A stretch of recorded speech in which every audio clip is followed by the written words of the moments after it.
Zee 24 तास एक पाऊल पुढे. केदार शिंदे आपल्याबरोबर या चर्चेत सहभागी झालेले आहेत. केदारजी, मला तुम्हाला असं विचारायचं आहे की मल्टिप्लेक्स संस्कृती अलीकडच्या काही काळामध्ये जसजशी मल्टिप्लेक्सची संख्या वाढतीये तसतसं मराठी निर्मात्यांचं आर्थिक गणित बदलतंय का? नेमकं हे काय गणित बदलतंय हे एकदा प्रेक्षकांसाठी सांगा. पूर्वी भाड्याने थिएटर्स घेतली जायची, आता शेअरचा पॅटर्न आलेला आहे. कसं नेमकं हे गणित बदललंय? मला मनापासून काय वाटतं माहिती ना की प्रत्येक गोष्टीमध्ये प्रत्येक विभागामध्ये एक शिस्त असण्याची गरज वाटते. मी अगबाई अरेच्च्या पासून या सिनेमा इंडस्ट्रीमध्ये आलो. मला आज तागायत मल्टिप्लेक्सच्या कुठल्याही थिएटर्सच्या उपलब्धतेबद्दल कधी प्रॉब्लेम आला नाही. काय होतं की आम्ही एक सिनेमा बनवतो, आम्ही खूप कष्टाने सिनेमा बनवतो, पण त्याचं एक रिलीज प्लॅन पण असायला पाहिजे की ज्या दिवशी मला किंवा ज्या महिन्यामध्ये मला हा रिलीज करायचा आहे मग तो कशा पद्धतीने करायला पाहिजे. मग कारण सिनेमा बनवताना आम्ही एक पटकथा लिहितो, आम्ही संवाद लिहितो, आम्ही ऍक्टर्स गोळा करतो, आम्ही चांगला कॅमेरामन आणतो. हे सगळं सिनेमा सुरू असतानाच्या प्रोसेसमध्ये खूप उत्तम असतं आणि एक्झॅक्टली सिनेमा जेव्हा संपतो खरं तर तिथून महत्वाचं काम सुरू होतं की मी आता एक सिनेमा बनवला, आता मी लोकांपर्यंत कसा पोहोचणार आहे. दुसरी गोष्ट म्हणजे मला स्वतःला असं वाटतं ना की याच्यामध्ये मल्टिप्लेक्सचा मला नाही वाटत आहे दुजा भाव वगैरे. काय होतं आपल्याकडे की एक सिनेमा आपल्याकडे झाला आणि त्याची पब्लिसिटी सुरू झाली तर ना थोडी जबाबदारी ज्या पद्धतीने आम्ही सिनेमा बनवल्यानंतर आम्ही प्रोमोज दाखवतो तो एक वातावरण निर्मिती सगळ्याच बाजूनी होण्याची गरज आहे. मग ती मीडियामधून पण होण्याची गरज आहे, ती आमच्याकडून पण होण्याची गरज आहे. आणि जो आमचा मायबाप प्रेक्षक आहे त्यांना ते कळलं तर पाहिजे की आमचा सिनेमा येतोय. म्हणजे नुसतंच माझा सिनेमा चांगला आहे आणि मी खूप छान बनवलाय हे मी माझ्या घरी सांगून उपयोगाचं नाही, तर मी बाजूच्या घरामध्ये जाऊन सांगायला पाहिजे की माझा खरंच सिनेमा चांगला झालाय. बरं, सगळ्याच गोष्टी फक्त पैशांवर तोलल्या जातात असंही माझं म्हणणं नाहीये. माझं म्हणणं आहे की खूप वेगवेगळ्या जर फिल्म्स आपण करत असू तर वेगवेगळ्या फिल्मच्या पब्लिसिटीचा एक पॅटर्न असतो. काय आहे की आपण एक कथा सुचली तेव्हापासून ती कथा पूर्णत्वास कशी जाईल आणि लोकांना कशी भावेल याचा पण विचार त्याच वेळेस करायला पाहिजे.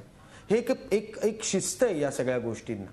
आणि पण केदार वाटतं की आता समजा पण केदारजी, आता जो संजीव कोलतेंनी जो मुद्दा मांडला की इंग्लिश वर्तमानपत्रांमध्ये इंग्लिश मीडियामध्ये जाहिराती येत नाहीत म्हणून मल्टिप्लेक्स मालकांना साशंकता असते की हा सिनेमा बघायला प्रेक्षक येतील की नाहीत, किंवा मराठीत कलाकार कोण आहेत, कोण दिग्गज या सिनेमात काम करतायत याची त्यांना सुतराम कल्पना नसते आणि त्याच्यामुळे मराठी सिनेमांच्या बाबतीत दुजाभाव होतो असं त्यांचं म्हणणं आहे. हे तुम्हाला पटतंय का? मला असं वाटतं ना की प्रत्येकाचा अनुभव वेगवेगळा असतो. संजीवजी खूप माझ्यापेक्षा सिनियर आहेत. मला असं वाटतं मला तसा अनुभव आला नाही. मला कधीच इंग्लिश पेपरमध्ये ऍड आहे तर आम्ही तुम्हाला मल्टिप्लेक्स देतो हाही मुद्दा आला नाही. मी सांगितलं ना मला सवय लावून घेतलेली आहे. ज्या दिवशी मी फिल्मचं शूटिंग करायला सुरुवात करतो त्याच दिवशी मी रिलीज प्लॅन पण करून ठेवतो. आणि जर मी रिलीज प्लॅन करत असेल तर मग आता काय आहे की प्रोड्युसरलाच वितरक व्हावं लागतं. वितरणाची व्यवस्था ज्या माणसाकडे दिलेली असते त्याच्याबरोबर बसून सगळ्या गोष्टीचं प्लॅनिंग करूनच मग या क्षेत्रामध्ये उडी मारायची असते. आणि मला हा अनुभव नाही आलाय. केदारजी सॉरी, म्हणजे असं झालं की या चित्रपटाबद्दल प्लॅनिंग पहिल्यापासून होतं. नागपूरला शूटिंग सुरू झालं त्या दिवसापासनं प्रॉपर मीडियामध्ये त्याचं कव्हरेज होतं, शूटिंग कव्हरेज होतं. लोकांना म्हणजे इतके चांगले रिपोर्ट्स त्याचे आले होते. ती सगळी खात्री आम्ही घेतली होती, सगळी खबरदारी घेण्यात आली होती. चित्रपटामध्ये काम करण्यापासून अरुण नलावडे सायकल रिक्षा कसा शिकतो आहे, त्या चित्रपटाची कथा काय आहे, त्याच्यासाठी किती मेहनत घेतली जाते आणि सायकल रिक्षा म्हणजे हे सगळं व्यवसायाची जी सगळी गणित आहे केदारजी ती सगळी पाळण्यात आली. संजीवजी आणि सारखा अतिशय म्हणजे अनुभवी असा डिस्ट्रीब्युटर पण याला होता.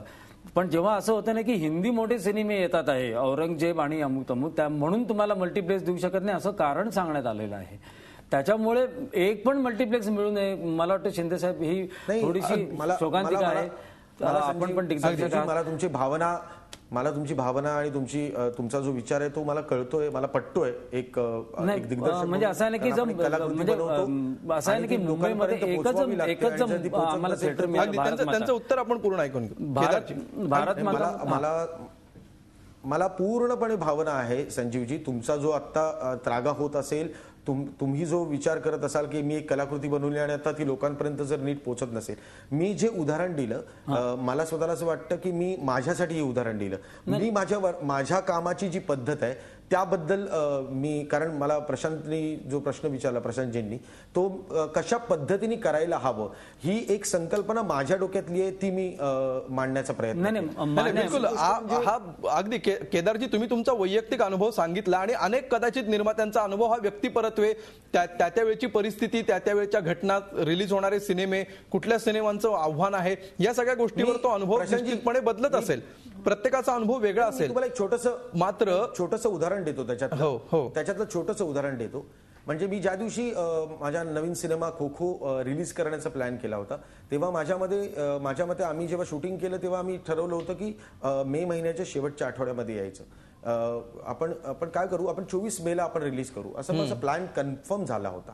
पण मला ज्या क्षणी कळलं की सचिनजी त्यांच्या मुलीला लॉन्च करतायत आणि तिचा तो पहिला सिनेमा असणार आहे, म्हटल्यानंतर एका मोठ्या माणसाला मी सॅल्यूट करायला पाहिजे आणि म्हणूनच त्यांना ओपन ग्राउंड मला दिलं पाहिजे, म्हणून मी एक आठवडा पुढे गेलो.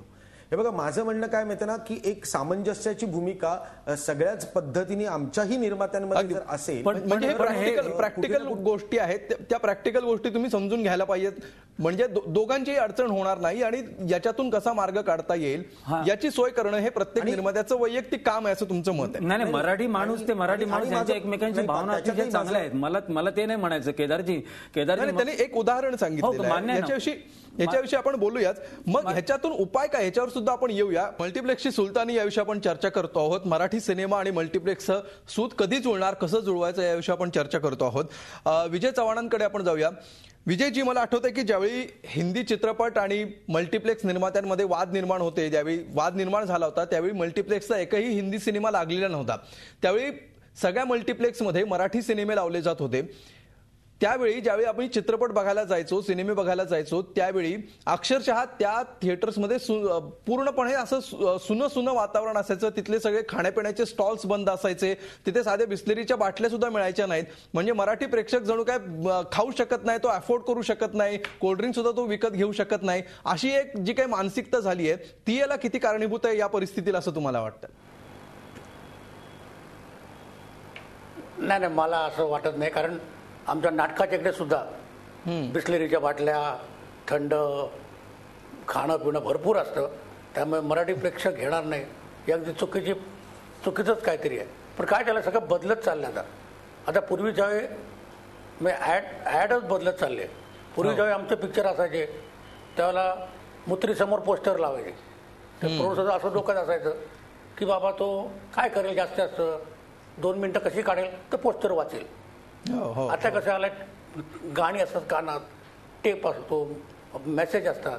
त्यामुळे आता ही पद्धत त्यांनी बदलली आणि अशी सुरू केली. म्हणून आता आम्ही पण तसं सुरू केलंय.